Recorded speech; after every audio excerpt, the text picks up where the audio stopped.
A black entrepreneur walks into his restaurant in downtown Chicago, but the waiter, not knowing who he is, defiantly ignores him because of his skin color. Tensions rise when the truth comes to light.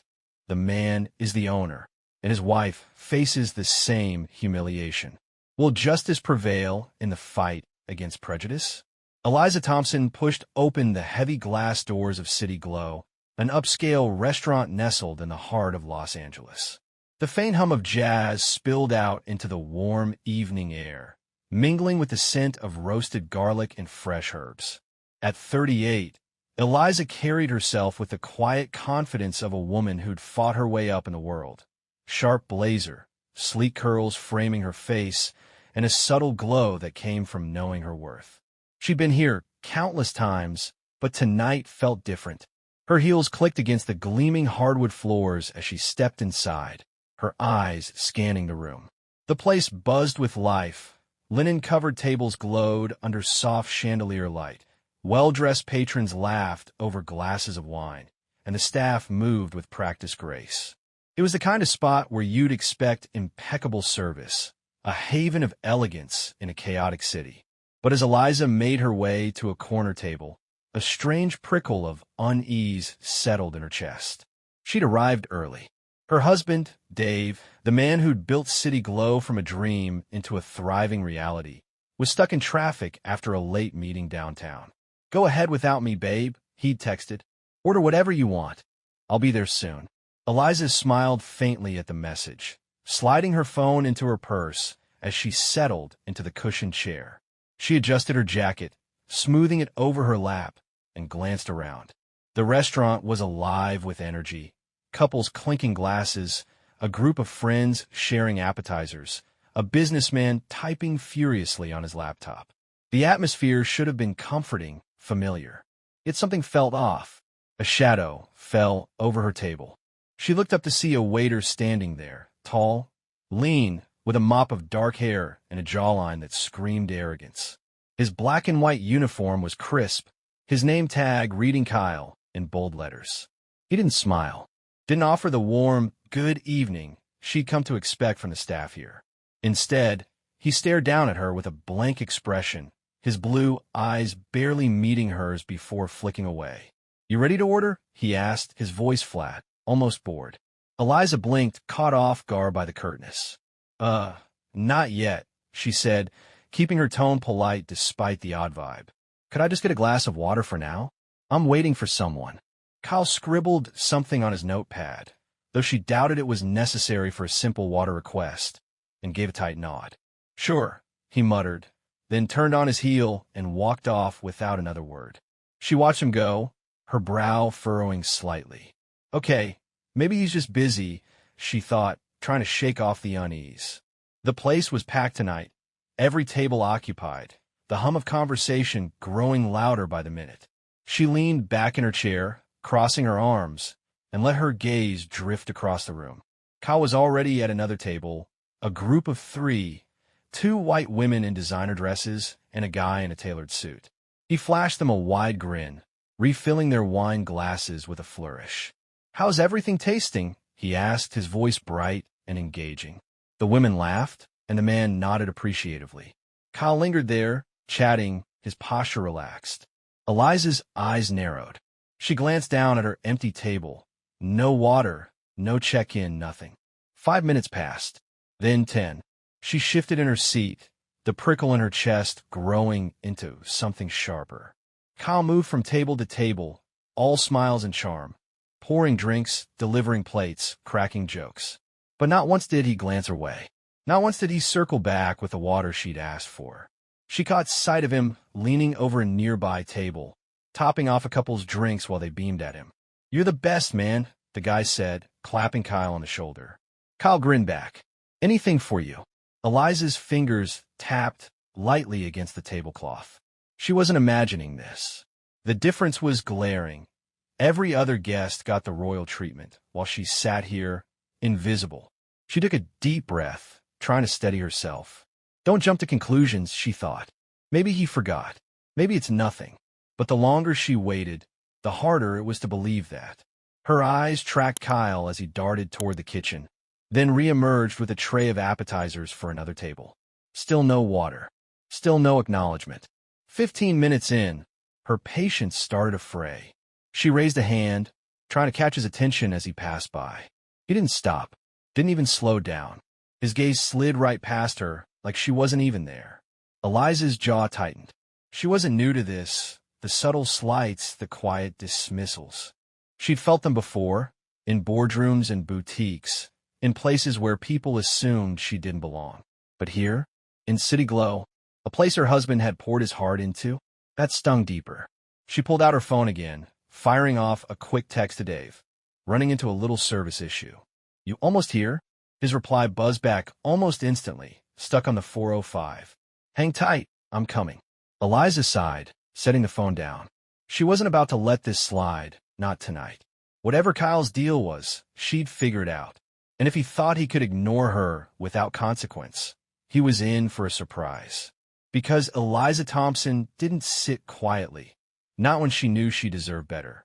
Below is the second part of the rewritten story in English, titled Part 2, The Game of Inequality, crafted to fit your requirements.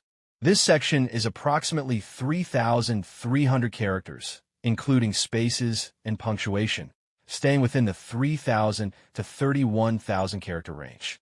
It builds on the tension from Part 1, intensifies the conflict, and introduces subtle plot twists to keep the audience engaged, all while adhering to YouTube's content policies.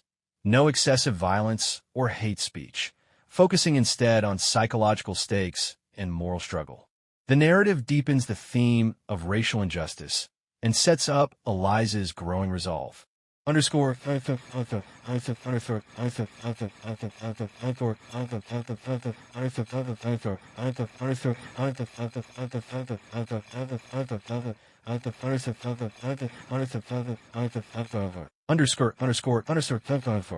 Part 2, The Game of Inequality. Eliza Thompson sat at her corner table in City Glow, the soft jazz now grating on her nerves as the minutes dragged on. The glass of water she'd asked for still hadn't arrived, and Kyle, the waiter with the smug edge, continued his parade of charm around the restaurant. She watched him weave through the crowd, his tray balanced effortlessly as he delivered plates of steaming risotto and crisp salads to a table of 4, 2 couples, all white, all laughing at something he'd said. "Enjoy, folks," he chirped, flashing that same wide grin she'd seen earlier. One of the women waved him back. "Oh, Kyle, could we get some extra napkins?" He nodded eagerly. "You got it, be right back." Eliza's fingers tightened around the edge of her chair. She glanced at her watch. 20 minutes since she'd asked for water. 20 minutes of being invisible while Kyle played the perfect server to everyone else. She scanned the room again, hoping to catch another staff member's eye, but the place was a whirlwind. Waiters darting between tables, the hostess seating a new group by the window. No one seemed to notice her sitting there, alone, waiting. Her stomach growled faintly, a reminder she hadn't eaten since lunch. She'd planned to order the grilled salmon Dave always raved about, but at this rate, she'd be lucky to get a breadstick. Enough was enough. She straightened in her seat, her resolve hardening. When Kyle breezed past her table again, she raised her hand. Higher this time, unmistakable. "Excuse me," she called, her voice firm but measured. He slowed, turning his head just enough to glance at her.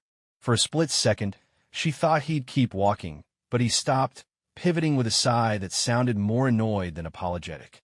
"Yeah," he said, his tone clipped. Eliza kept her cool, though her pulse quickened. "I asked for water a while ago. Could you bring it? And a menu, please." She held his gaze, refusing to let him dismiss her again. Kyle's lips twitched, like he was fighting a smirk, and he shrugged. "Yeah, sure." He didn't write anything down this time, just turned and sauntered toward the bar. A moment later, he returned, dropping a glass of water on her table with a dull thunk. It sloshed slightly, a few drops spilling onto the pristine tablecloth. Then he tossed a menu down beside it, the pages fluttering open. "There you go," he muttered, already half turning to leave. "Hold on," Eliza said, her voice sharper now. Kyle froze, his shoulders stiffening. He looked back at her, one eyebrow raised. "What?" She leaned forward, keeping her tone even but laced with steel. "I've been sitting here for almost half an hour. You've checked on every other table at least twice, but you haven't come back once. What's the deal?" She didn't accuse him outright. Not yet, but the question hung heavy between them, daring him to explain. Kyle's eyes narrowed, and for a moment, something flickered in his expression. Defiance, maybe, or irritation. "We're busy," he said flatly, gesturing vaguely at the bustling room. "It's not personal." Then he added, quieter, almost under his breath, "Maybe you're just too sensitive." Eliza's breath caught. The words hit like a slap, subtle but deliberate. She'd heard that line before, too many times, in too many places. It was the kind of thing people said to dodge accountability, to make her feel irrational for noticing what was right in front of her. Her grip on the water glass tightened, the cold seeping into her palm. "Sensitive?" she repeated, her voice low and controlled. "I'm asking for the same service you're giving everyone else. That's not sensitivity. That's expecting respect." Kyle shifted his weight, crossing his arms. "Look, I said we're busy. I'll get to you when I can." His tone was dismissive now, like she was a nuisance he couldn't be bothered with. Before she could respond, he turned and strode off, disappearing into the crowd. Eliza stared after him, her frustration boiling into something hotter. This wasn't just bad service. It was a game, and Kyle was playing it with confidence, betting she wouldn't push back. She opened the menu, more to steady herself than to read it, her mind racing. Across the room, Kyle was at it again, leaning over a table, laughing with a group of guys in polo shirts as he poured their drinks. The contrast was stark, undeniable. She wasn't imagining this. It wasn't about the restaurant being busy. It was about her. About the way he'd sized her up the moment she walked in, a black woman alone in a place like this, and decided she didn't matter. Her phone buzzed. Dave again, finally off the freeway. 10 minutes out. "You okay?" She hesitated, her thumb hovering over the screen. Part of her wanted to vent, to tell him everything, but she held back. "I'm fine," she typed. "Just get here." She hit send and set the phone down, her eyes locking onto Kyle as he moved toward the kitchen. He thought he could brush her off, treat her like she was beneath him, and get away with it. But Eliza wasn't here to play his game. She was here to win it. She flagged down another server passing by, a young woman with a bright smile and a name tag reading Mia. "Excuse me," Eliza said, softening her tone. "Could you make sure my water stays filled? My waiter's been distracted." Mia glanced toward Kyle, then back at Eliza, her smile faltering slightly. "Of course, ma'am. I'll take care of it." There was a flicker of understanding in her eyes, like she knew more than she was letting on. Eliza nodded, leaning back in her chair. The night was far from over, and Kyle had no idea what was coming. Eliza Thompson sat rigid at her table in city glow, the hum of the restaurant now a distant buzz beneath the storm brewing in her chest. The menu lay untouched in front of her, the glass of water, finally refilled by Mia, glistening with condensation. Kyle's words still echoed in her mind. "Maybe you're just too sensitive."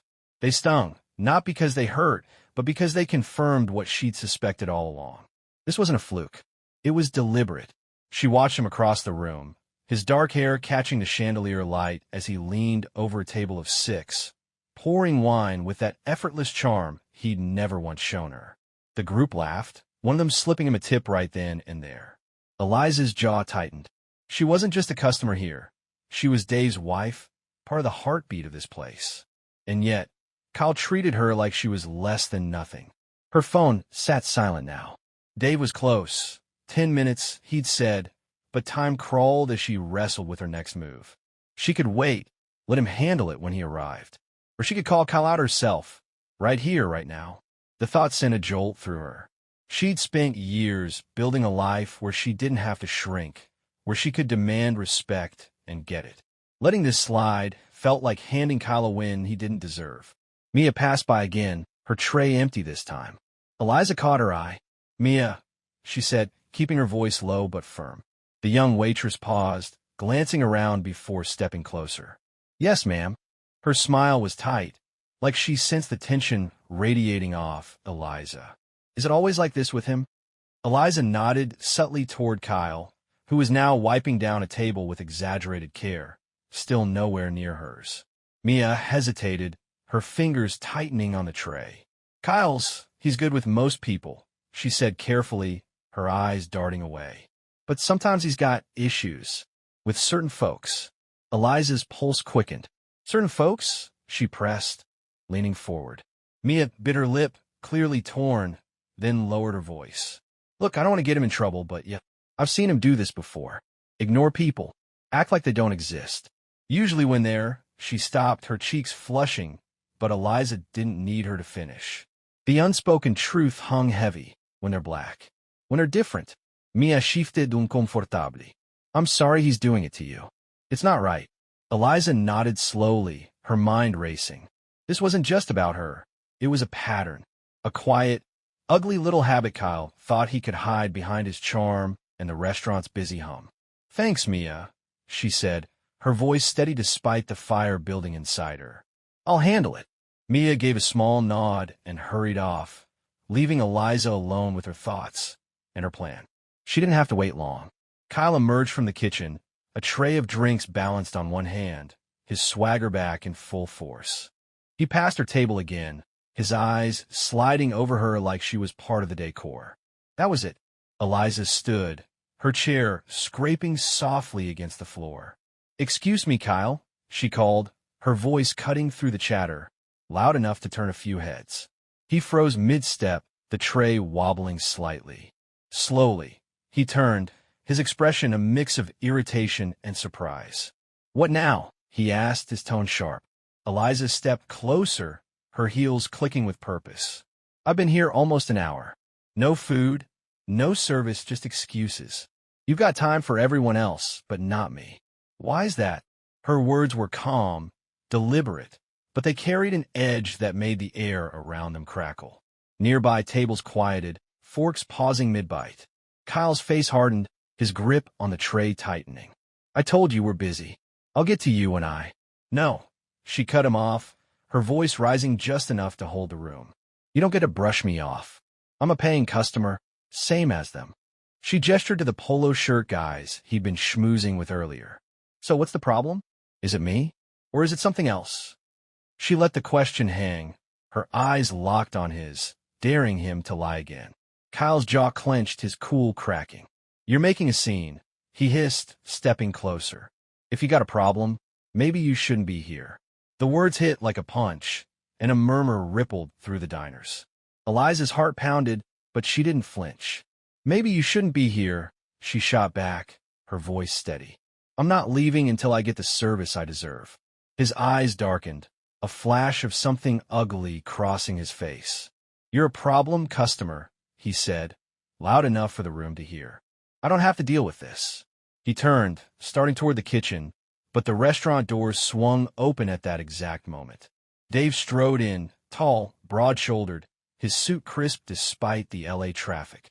His eyes locked onto Eliza first, then Kyle, and the air shifted. Kyle stopped dead, the tray trembling in his hands. He didn't know who Dave was.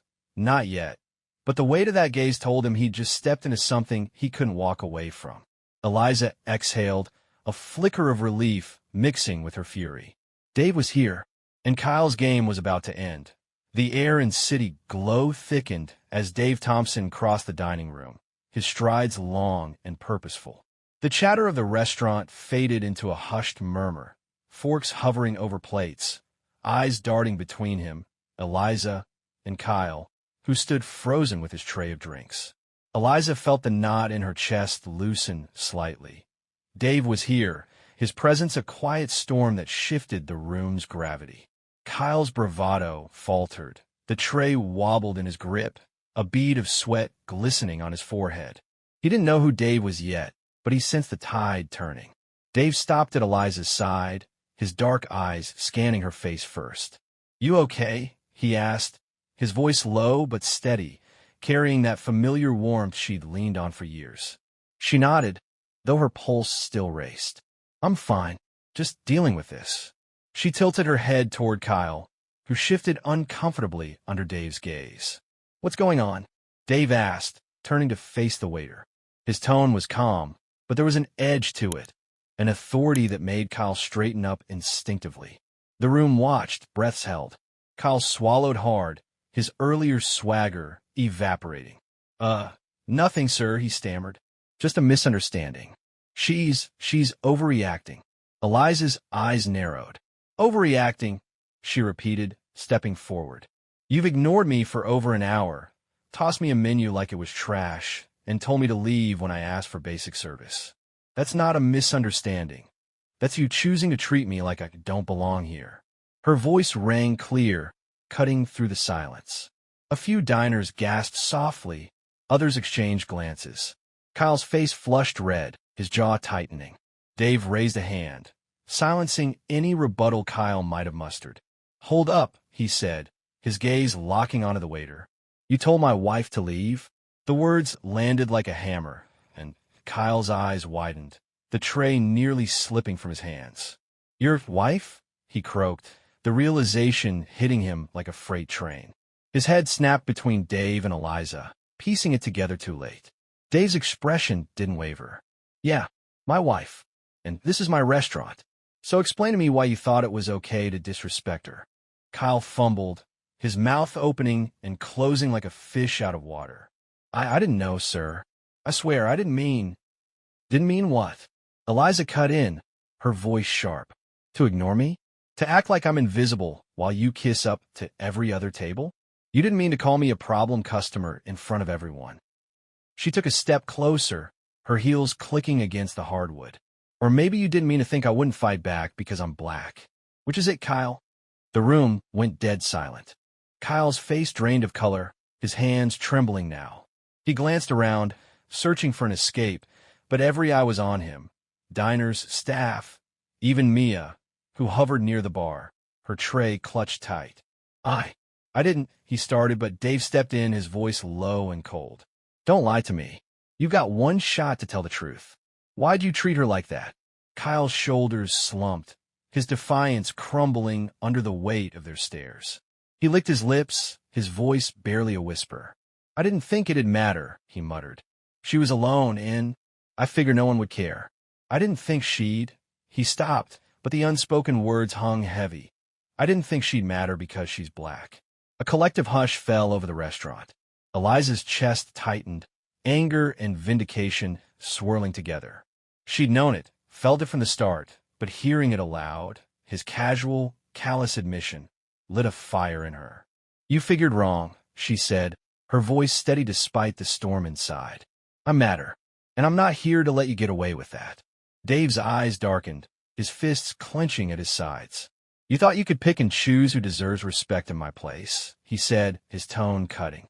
This isn't just a job, kid. This is a space I built for everyone to feel welcome. And you just trashed that because of your own garbage assumptions. Kyle shrank back, his head bowing. I'm sorry, sir, he mumbled, the words weak and hollow. I didn't think it'd be a big deal. It's a big deal, Dave snapped. You don't get to decide who's worth your time based on how they look. Not here. Not ever. He paused, letting the weight settle, then pointed toward the kitchen. Put that tray down and get out. You're done tonight. We'll talk tomorrow. Kyle hesitated, then shuffled off, head low, the tray clattering as he disappeared through the swinging doors. The diners erupted into whispers, some nodding in approval, others staring wide-eyed. Eliza exhaled, her body trembling slightly as the adrenaline ebbed. Dave turned to her, his expression softening. You handled that like a champ, he said, a small smile breaking through. I'm proud of you. She managed a faint smile back, squeezing his hand. I had to. He wasn't going to win this one. The night wasn't over, not by a long shot. Tomorrow, Kyle would face the real consequences, and Eliza knew she'd be there to see it through. The morning sun streamed through the tall windows of Dave Thompson's office above City Glow, casting golden streaks across the hardwood floor. Eliza sat in a leather chair across from his desk, her posture straight, her hands clasped in her lap. She'd barely slept, the events of last night replaying in her mind. Kyle's smug dismissal, his whispered confession, the way the restaurant had held its breath as he slunk away. Today wasn't about reliving it, though. Today was about ending it. Dave leaned back in his chair, his face set in a grim line, flipping through a stack of papers. Kyle's employee file, she guessed. You sure you want to be here for this? He asked, glancing up at her. Absolutely, Eliza replied, her voice firm. He needs to hear it from both of us. This isn't just about me. It's about what this place stands for. Dave nodded, a flicker of pride in his eyes. He'd built City Glow from nothing, a black-owned beacon of excellence in L.A., and they'd both fought to make it a space where everyone belonged. Kyle had threatened that, and they weren't letting it slide. A soft knock sounded at the door. Come in, Dave called, his tone steady but cold. The door creaked open, and Kyle shuffled inside, a shadow of the cocky waiter from the night before. His dark hair was unkempt, his uniform swapped for a wrinkled hoodie, and his eyes stayed glued to the floor. He looked smaller, deflated, like the weight of his actions had finally sunk in. He sat without being asked, his hands fidgeting in his lap. Dave let the silence stretch, heavy and deliberate. Eliza watched Kyle squirm, her anger simmering but tempered by resolve. This wasn't about revenge. It was about justice. You had a night to think, Dave finally said, his voice low. So let's hear it. What did you learn? Kyle swallowed, his throat bobbing. I messed up, sir, he mumbled, his voice shaky. I shouldn't have treated her, your wife, like that. I know it was wrong. He glanced at Eliza briefly, then away, shame creeping into his features. Wrong how? Eliza pressed, leaning forward. I want the truth, Kyle, not some half-baked apology. Why'd you do it? What made you think you could treat me like I didn't matter? Her words were sharp, cutting through his defenses. She wasn't letting him off easy, not after last night. Kyle shifted, his fingers twisting together. He hesitated, then sighed, the fight draining out of him. I didn't think you'd call me out, he admitted, his voice barely audible. You were alone, and I thought no one would notice. He stopped, but Eliza finished for him. Because I'm black, she said, her tone even but piercing. You thought I'd just take it, that no one would care how you treated me, right? Kyle flinched, his face paling, but he nodded, a small, reluctant jerk of his head. Yeah, he whispered. I was wrong. I'm sorry. Dave's fist tightened on the desk, his knuckles whitening. Sorry doesn't cut it, he said, his voice like steel. You didn't just disrespect my wife. You disrespected everything this place stands for. I built City Glow so people like you couldn't decide who gets dignity and who doesn't. You crossed a line, and you don't get to walk it back with an apology. Kyle's head dropped lower, his shoulders hunching. I get it, sir, he muttered. I didn't think it'd go this far. That's the problem, Eliza said, her eyes locked on him. You didn't think. You assumed you could get away with it because of how I look. But you're not getting away with anything, not here. Her words hung in the air, final and unyielding. Dave leaned forward, his gaze unwavering. You're fired, Kyle, he said, his tone resolute. Pack your stuff and don't come back. There's no room here for prejudice. You hurt my wife, you hurt this restaurant, and you hurt every person who walks through those doors expecting respect. We're done. Kyle's face crumpled, but he didn't argue. He nodded once, stood slowly, and shuffled out, the door clicking shut behind him. The silence that followed was cleansing, like a storm had passed. Eliza let out a slow breath, her body relaxing as the tension melted away. Dave reached across the desk, taking her hand. You okay? He asked, his voice softening. Yeah, she said, squeezing back. I needed that. For me, for us, for this place. She glanced at the door where Kyle had exited. He's gone, and we're stronger for it. Dave smiled, small but genuine. We always are when we stand together. He stood, pulling her up with him. Come on, let's get downstairs. The lunch rush is waiting, and it's a fresh start. They left the office hand in hand, stepping into the light of City Glow. The restaurant hummed below, alive and welcoming, a testament to their fight. Kyle was history, his prejudice uprooted. And as they moved forward, Eliza knew they'd keep building, brick by brick, table by table, a place where justice wasn't just served on a plate, but lived in every moment.